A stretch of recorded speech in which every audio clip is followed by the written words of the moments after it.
To so preprosta vprašanja.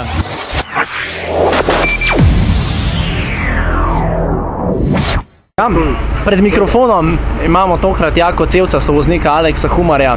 In glede na to, da delamo poseben prispevek v sovoznikih Jaka, kaj je vaša motivacija, da upravljate delo sovoznika Aureliju? Kakšno vprašanje. Ne vem, rad se vozim s hitrimi avtomobili pa hitrimi vozniki, tako da je zabavno to vse skup, adrenalinsko, tako da to je to. Ali še povejte, kakšna je vaša priprava na samo dirko? Kaj vsebuje delo sovoznika, da informiramo gledalce, ki mogoče v teh mističnih figurah sovoznikov vedo nekoliko manj? V bistvu sovoznik ne bi pripravil vso papirologijo za dirko, pregledal časovnico dirke, potek, mogoče malo poskrbel tudi za logistiko, spanje, tako da glavna stvar so pa zapiski, popis pa pol urejanje teh zapiskov in na dirki branje, pa seveda računanje pravilnih vstopov časovne kontrole, tako da to so glavne zadeve. Česa pa je vas najbolj strah kot sovoznik? Je to zamuda v časovno kontrolo, napaka v potni knjigi ali morda nesreča na sami dirki? Veliko stvari tle lahko sovoznik narobe naredi, lahko narobe zračuna, lahko tudi se je kdaj že zgodilo, da so zapiski, ki je ostali, se pozabili, zgubili, tako da, ali pa izgubo časovnega kartona, to se tudi na VRC-ju dogaja, fantom zadnje čase, tako da čim manj teh stvari. V redu, kakšna pa so vaša pričakovanja za železnike? Upam na stanovitno vreme, če že bo daš najfaj zmoči, da bo za vse enak, drugač pa, ne vem, vozniku ni treba govoriti, da ne da gas, ga že preveč daje, tako da, ful. V redu, hvala in pa vso srečo na dirki Jaka. Hvala lepa, se vidimo. Dajmo. Ok, tokrat imamo pred mikrofonom dve sovoznici, spet tiste mistične persone relija, katerih gledalci in poslušalci vejo nekoliko manj. Blanka Kacin in pa Nastja Jurca sta z nami, pa bomo kar začeli z bolj izkušeno, s državno prvakinjo Blanko Kacin. Kakšna je vaša vloga na dirki, recimo teden dni pred dirko in pa potek same dirke? Kaj počnete vse? Ja, teden dni pred dirko že malo prej začnem s pregledom dodatnega pravilnika. V glavnem najprej pregledam dodatni pravilnik, pa naredim za cela ekipa Team Info, tu pomeni, da potek, tukaj vidite, Team Info je potek relija, približno kdaj je ok, kdaj so časovnice za verifikacije tehnične, da tudi mehaniki vije in podobne stvari, kdaj zjutraj začnemo, kdaj zvečer končamo, kdaj se razpusti park termin. Pa na sami dirki, ko se enkrat začne, ko se date v kombinezon? Ja, na sami dirki pa v bistvu vodimo voznika od štarta brzinca do cilja brzinca. Videl sem, da imate tam itinerar, pokažite ga, dajte za kamero in razložite recimo gledalcem približno, kako to izgleda vse skupaj. V bistvu tukaj imamo začetek relija, piše da štartamo iz servisa 1, ob kateri uri štartamo in pol piše vse potek, se pravi, koliko časa imamo etapo, koliko peljamo in kdaj je pol kakšen brzinc, naprimer, pa kdaj moramo biti od enega brzinca v naslednji časovni kontroli in podobno. Kdaj se zvečer konča park firme in, naprimer, pa kdaj začnemo drug dan, pa kdaj končamo drug dan. Tukaj ni. V redu, super, dobra razlaga, zdaj pa vprašanje za Nastjo.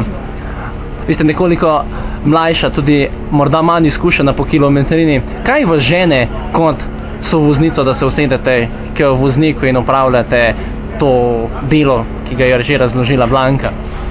Ja, najprej adrenalin, pa še, ko vidiš koga drugega, naprimer Blanko ali pa ostale sovoznike, pa vidiš, koliko je fajn in bi mogoče tudi provala. Super, kakšna pa so vaša pričakovanja? Imate nov avto z vašim voznikom, kaj pričakujete v te dirke? Ja, najprej to, da prijeva do konca v cilj, pa tudi kakšen rezultat, ampak najprej pa cilj. V redu, hvala obema za pogovor in vso srečo na dirki. Hvala. Tako v okviru našega prispevka smo tokrat pri Urošu Cvirku in predvsem delo sovoznikov. Uroš Cvirk, sovoznik pri Timu Novaku v Oplovem Adamu R2 in kot vidimo smo ga videli ravno sredi dela. Uroš, razloži nam, kaj pravzaprav delaš v tem trenutku. Vidimo, da označuješ neke črke in številke. Ja, v tem trenutku popravljamo oziroma urejamo radar, ki so ga pisala na popisu. Tako da pač določene stvari si označujem barvam, tako da si lažje polka berem, da je to hitreje in bolj tekoče se zgleda. Ne. Tukaj vidimo L3 plus, razloži gledalcem in pa poslušalcem, kaj to pomeni recimo L3 plus. Ja, L je pač levo, a ne? D je desno, se pravi krešave, 3 so pa stopnje ovinka, številke od 1 do 5, oziroma različno. Pred nama je enka najhitrejša stopnja ovinka, pač 5-6 je pa pač najbolj zaprta stopnja ovinka. Plus, minus predznaki so pa še malo hitrejši oziroma malo počasnejši stopnja, ne? Tako da D v tem primeru pomeni pa, da je dolg ovinka, ne? Se pravi, imate levo 3 plus dolg 20, kaj pa to? 20 pa pomeni 20 metrov, se pravi, od tega ovinka do naslednje sekcije, ne, naslednjega ovinka. V redu, zdaj me pa zanima še ena stvar, predvsem tem, že kar nekaj časa ste v motošportu. Kaj vas drži, vleče nazaj na dirke? Vemo, da delo sovoznika je zahtevno, precej stresno. Kaj vas drži, da se vsakič vrnete nazaj v kokpit? Ja, dobro vprašanje. V bistvu, ne vem, no, ko se enkrat noter v temu, je res...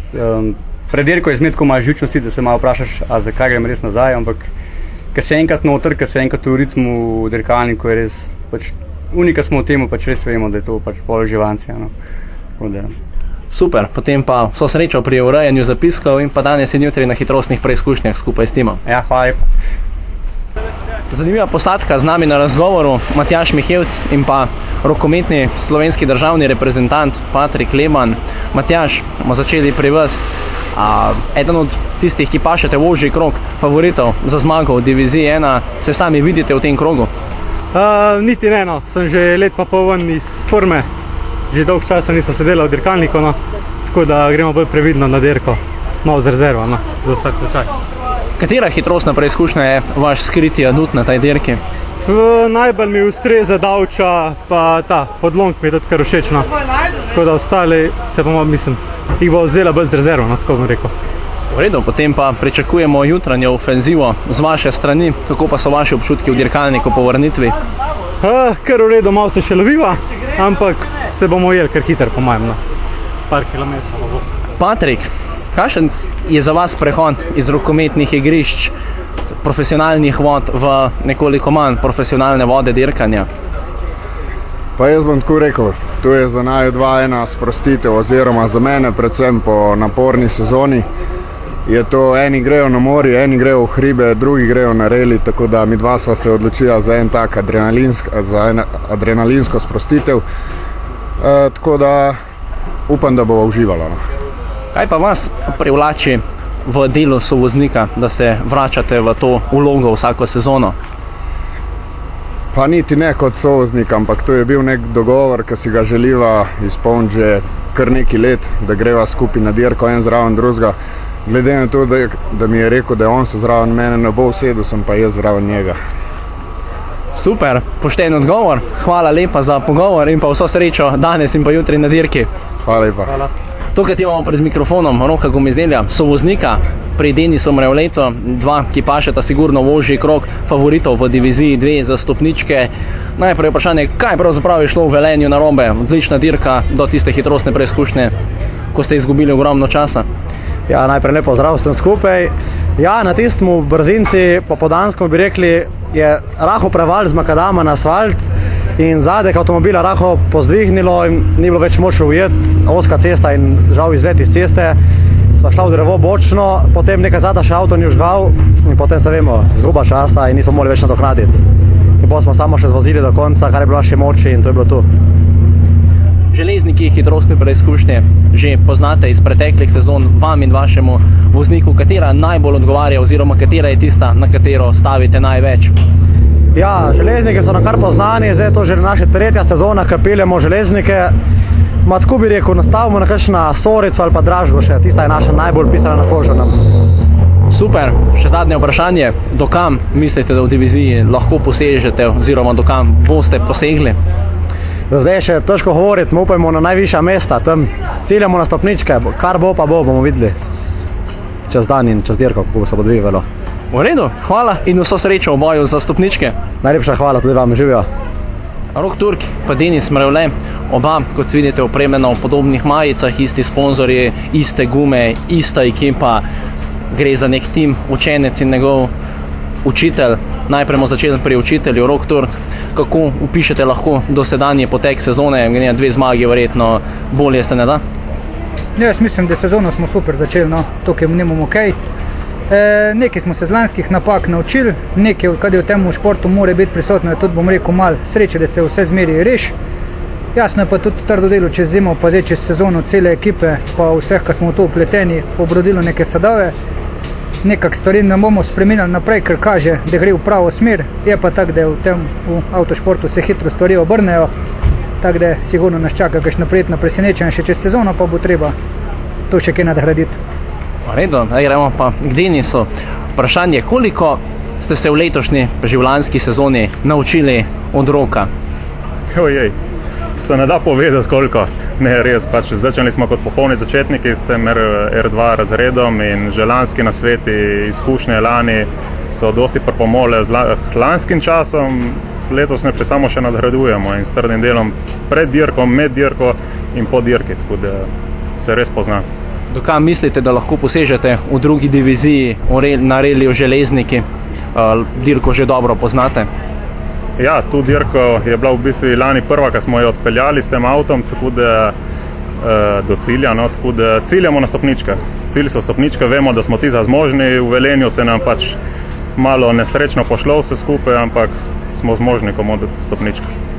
Super, pa še vprašanje za Ronka. Kako ste zadovoljni z novimi Hankokovimi gumami v letošnji sezoni? Pa to me vsak vpraša in jaz vsakmu pač odgovorim, da rezultati pač povejo svoje. Jaz ne moram zdaj preveč hvaliti ali pa nekaj stvari, bom rekel, olepšavati. Jaz se na njih znajdem, dobro mi služijo, nekako sem se na njih ulovil, to kažejo tudi časi. Jasno pa moramo biti pač pošteni, da je treba nekaj časa, da se navadiš na gumo. Bolj me zanima, kako se bodo gume obnašale zdaj v toplejših, pa v daljših hitrostnih preizkušnjah, ampak do zdaj, kar je bilo v teh hitrostnih preizkušnjah letos, so se dobro obnesli. Bi jih priporočili takšnemu povratniku, kot sem jaz, če bi se vrnil v dirkanje? Jaz mislim, da ja, da brez kakšnega ovinkarjenja bi jih priporočil. Bolj je tukaj vprašanje, če bi sprejel moj nasvet in ta izziv, da se poizkusite na teh gumah, ampak jaz mislim, da ne bi bil na koncu razočaran. V redu, hvala za pogovor in za vse nasvete in pa vso srečo danes in jutri na dirki. Hvala in enako, ko se vrnete nazaj. Ok, Jani Šolar je z nami, eden od vodilnih časomerilcev slovenskega avtošporta, tudi soorganizator tega relija. Kakšna je vaša vloga ta vikend, verjetno kar zahtevna? Ja, ta vikend sem kar v več vlogah, v bistvu kot organizator. Potem pa imam še tukaj celo posadko, ki je časomerilcev, kateri merimo čas, to se pravi organizacija, cela logistika, razpored in tako naprej. Hkrati pa seveda še vse zadeve okrog organizacije relija, pač katere sem bil zadolžen. Kako pa izgleda za vas kot časomerilca ta postopek merjenja časa? Razložite malo gledalcem na hitro, kaj vse izvajate ta vikend, oziroma vsak vikend na dirki. Ja, v bistvu je tako, treba je izmeriti čas posadke, to se pravi štarta do cilja. Te zadeve grejo vse preko internetnih povezav, to se pravi direktno vsak štart se zabeleži preko sistema, preko računalnikov in preko internetnih povezav v sistem. Štejemo dnevne čase, v bistvu pošiljamo dnevne čase, kateri se pa potem v samem centru zračunajo s programom, ki ga imamo. Tako da to je ena stvar, druga stvar so pa vse časovne kontrole. To se pravi od časovnih kontrol pred štartom, časovne kontrole v servisnih conah, regrupih in tako naprej. V redu, hvala za razlago, Jani, in pa vso srečo pri merjenju časa in po organizaciji dirke ta vikend. Hvala lepa. Thank you very much and good luck for the next race.